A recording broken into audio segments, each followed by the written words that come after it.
29 octobre 2018 s'est ouvert à Libreville, la capitale gabonaise, la 7e édition de la Semaine africaine de l'eau. Organisée par le Conseil des ministres africains en charge de l'eau AMCAO et la Commission de l'Union africaine UA, cette rencontre de 5 jours s'est tenue autour du thème vers la réalisation de la sécurité de l'eau et de l'assainissement géré de manière sûre pour l'Afrique. Plus d'1 milliard de personnes n'ont toujours pas accès à l'eau potable. Plus de 3,4 millions meurent chaque année du manque ou d'utilisation d'eau contaminée et des millions de femmes et d'enfants, surtout des filles, passent toujours plusieurs heures par jour à chercher de l'eau et perdent ainsi l'occasion de se consacrer à des activités génératrices de revenus qui pourraient leur assurer un avenir meilleur. La variabilité climatique devient de plus en plus sévère. Les épisodes de sécheresse et d'inondation se succèdent, emportent des vies humaines, détruisent des infrastructures et imposent de grosses pertes à nos économies déjà fragiles. L'Afrique, avec le taux de stockage en eau le plus faible, est très vulnérable au changement hydraulique. En relation en partie avec cette faible utilisation de l'eau en agriculture, l'Afrique présente la productivité agricole la plus faible au monde.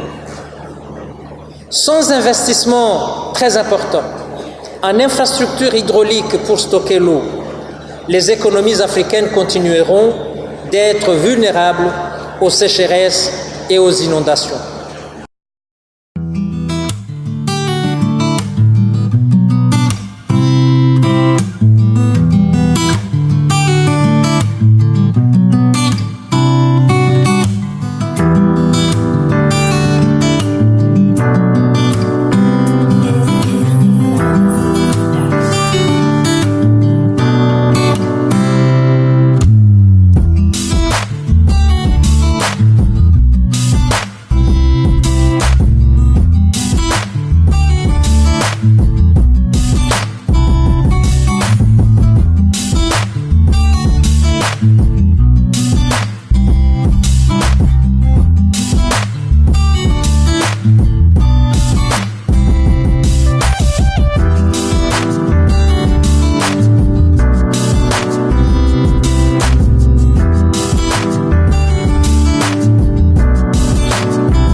Permettez-moi également de rappeler que l'assainissement est resté parent pauvre de tous les efforts durant les décennies. Beaucoup de centaines de millions en Afrique n'ont pas accès aux services d'assainissement. En Afrique, plus de 500 000 personnes meurent chaque année des maladies diarrhéiques liées à l'eau sale et au manque d'assainissement. 315 000 parmi eux sont des enfants. Alors que la défécation à l'air libre diminue continuellement entre 2000 et 200, a diminué continuellement entre 2000 et 2015, en Afrique subsaharienne, le nombre de personnes pratiquant la défécation à l'air libre a augmenté pendant la même période, passant de 204 à 220 millions. Ces chiffres et cette tendance à l'augmentation choquent. Ils nous interpellent tous. Ils appellent à des actions fortes, concertées et synchronisées. L'Afrique n'a pas fait assez durant la période des objectifs millénaires de développement. L'Afrique n'a pas encore fait assez durant les 3 premières années de la période des objectifs durables, de développement durable. Et si nous continuons sur la même lancée, un nouvel échec nous attend à l'horizon 2030. C'est la première fois qu'un tel événement se tient en Afrique centrale et pour marquer le coup, plusieurs personnalités politiques, scientifiques et techniciens du secteur, institutions régionales, partenaires internationaux, opérateurs privés et la société civile ont répondu présent à cet événement phare de l'eau en Afrique. La raréfaction de l'eau ainsi que son assainissement sont devenus plus que par le passé un enjeu stratégique pour bon nombre de pays du continent.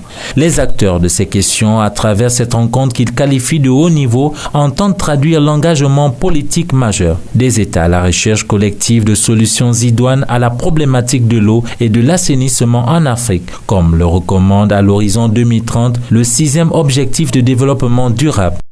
En d'autres termes, le DD6 a pour but de garantir l'accès de tous à l'eau et à l'assainissement et assurer une gestion durable des ressources en eau.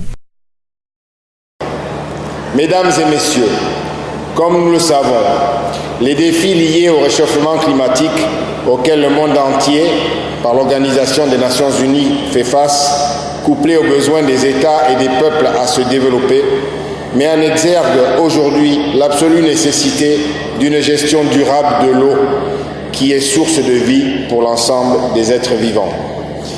Il n'y a aucun doute que le progrès humain a été pendant des siècles tributaire de l'accès à l'eau potable et de la capacité des sociétés à exploiter le potentiel de l'eau en tant que ressource productive.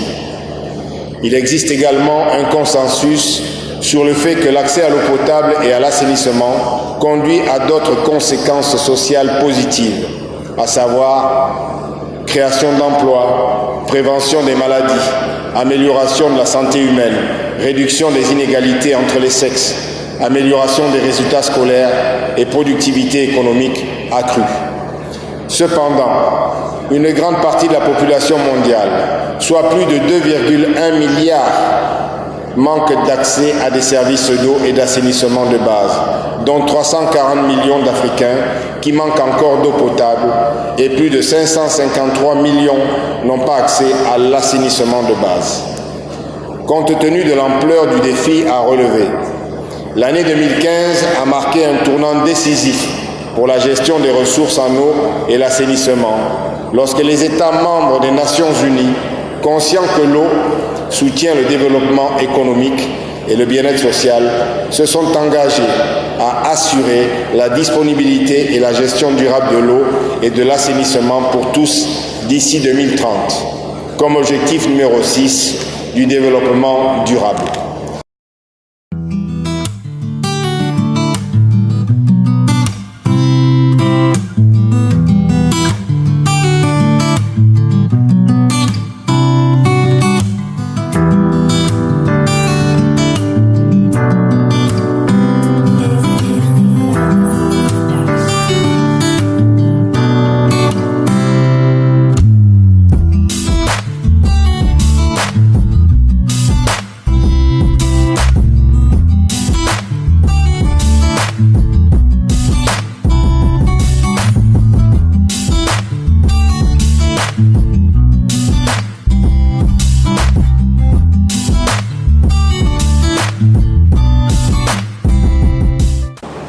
Considérée comme la sous-région la mieux arrosée du continent compte tenu de ses abondantes ressources en eau, la sous-région reste malheureusement une zone de paradoxe dans le domaine de l'eau.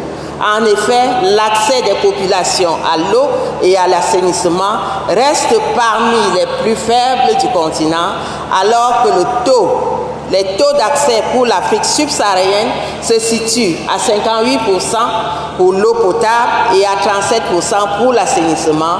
Les taux d'accès à l'eau potable et aux installations sanitaires améliorées pour la sous-région ne sont respectivement que de 46% et 36%. En Afrique centrale, les défis à relever en matière de gestion des ressources en eau pour assurer l'accès des populations à l'eau potable et à l'assainissement portent tout particulièrement sur la reconnaissance des ressources en eau, la connaissance des ressources en eau, je vous en prie, la mise en valeur de ces ressources pour le développement socio-économique de la sous-région, la gouvernance des dites ressources en eau, la durabilité financière du secteur de l'eau et de l'assainissement. C'est donc conscient de ce que l'eau soutient le développement économique et le bien-être social d'une part, et d'autre part que l'eau est considérée comme un facteur d'union, de coopération, de paix et de développement au service de l'intégration sous-régionale, et ce dans la perspective d'améliorer les conditions de vie des populations dans le contexte caractérisé par la nécessité de l'adaptation des populations au changement climatique, que l'Afrique centrale est résolument engagée dans le processus de gestion intégrée des ressources en eau. Selon les initiateurs du SE7, ce rendez-vous de Libreville a 5 objectifs principaux. D'abord, faire l'état des lieux des progrès dans le domaine de l'eau et de l'assainissement. Promouvoir les échanges d'expériences entre pays et de la résilience au changement climatique. Plaider en faveur d'une prise en compte de la politique accrue de l'assainissement en Afrique. Contribuer à l'élaboration de stratégies pour le financement adéquat et durable des programmes d'eau et d'assainissement. Promouvoir et soutenir l'élaboration de l'ensemble des bassins transfrontaliers et des systèmes d'aide à la décision, y compris les hydromodèles économiques. En ma qualité de représentant du président du conseil de direction de la Facilité africaine de l'eau, son Excellence M. Mansour Faye, ministre de l'Hydraulique et de l'Assainissement du Sénégal, permettez-moi de saisir cette opportunité pour rappeler brièvement le rôle et l'importance de la Facilité africaine de l'eau pour le développement du secteur de l'eau et de l'assainissement en Afrique. Créée en 2004 à l'initiative du Conseil des ministres africains de l'eau, AMCAO, la FAIE a pour mission principale d'aider les pays africains à mobiliser les ressources financières nécessaires en vue de la réalisation de la vision africaine de l'eau pour 2025. Elle est administrée par la Banque africaine de développement. Je voudrais vous informer, mesdames et messieurs, que cet important instrument de préparation de projet a réalisé de grands progrès depuis son opérationnalisation en 2006. Je peux affirmer ce jour que tous les pays africains ont bénéficié de ces opérations, soit directement en tant que récipiendaires de ces dons, soit indirectement à travers les projets multinationaux et transfrontaliers qu'elle a soutenus. À ce jour, en effet, 117 projets pour un montant total de 153 millions d'euros ont été financés par la Facilité africaine de l'eau. Cette 7e édition de la Semaine africaine de l'eau, qui a pour terme vers la sécurité de l'eau et de l'assainissement pour l'Afrique, a pour vocation d'une part de renforcer les capacités de l'ensemble des acteurs concernés dans la préservation durable de l'accès à une eau de qualité et de quantité acceptable, et d'autre part de promouvoir l'utilisation des installations améliorées d'assainissement à travers une chaîne d'élimination et revalorisation des déchets en toute sécurité. C'est pourquoi je me réjouis de ce que mon pays, le Gabon, accueille cet événement continental de haut niveau qui implique les Nations Unies, les partenaires internationaux, acteurs et usagers, ainsi que les décideurs politiques.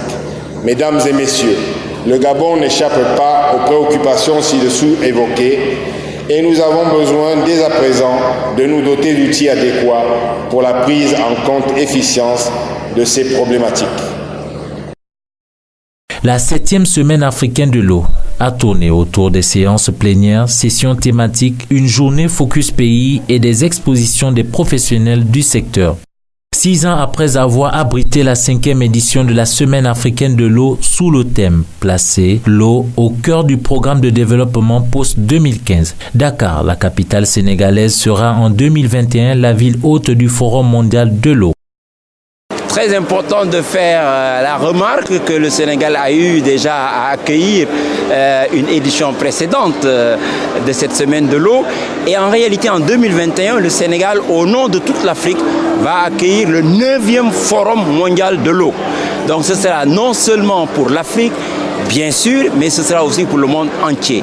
Et il s'agira à cette occasion de travailler à faire de cette plateforme qu'est le Forum de Dakar un catalyseur pour accélérer les objectifs de développement, surtout l'objectif numéro 6 qui concerne l'eau en matière d'accessibilité de l'eau et de l'assainissement, mais aussi de tous les domaines qui sont liés à l'eau.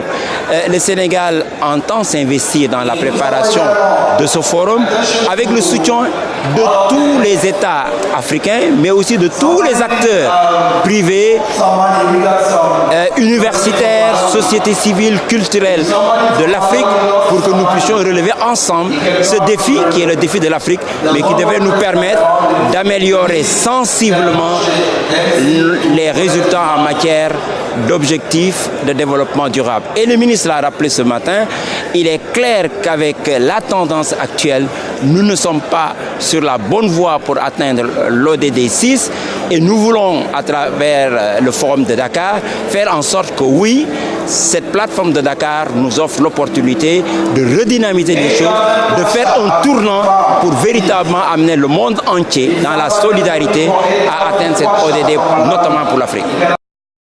Le 9e forum de Dakar devrait permettre aux Africains d'exprimer au monde entier leurs solutions aux problèmes d'eau et d'assainissement dans le continent. Aujourd'hui, quand on analyse les grands défis de l'eau dans le monde et en particulier en Afrique, tout cela se résume sur comment assurer l'accessibilité à l'eau, mais une accessibilité sécurisée, une accessibilité durable à cette ressource vitale qu'est l'eau. Et il s'agit pour nous tous de travailler pour voir comment, à travers les investissements pour la mobilisation de l'eau, à travers les investissements et la sensibilisation pour la protection de la ressource, à travers également des mécanismes de sécurisation des infrastructures, mais surtout de gouvernance des infrastructures, nous pourrions en Afrique relever le défi de la sécurité pour améliorer le bien-être et surtout améliorer le développement de nos pays.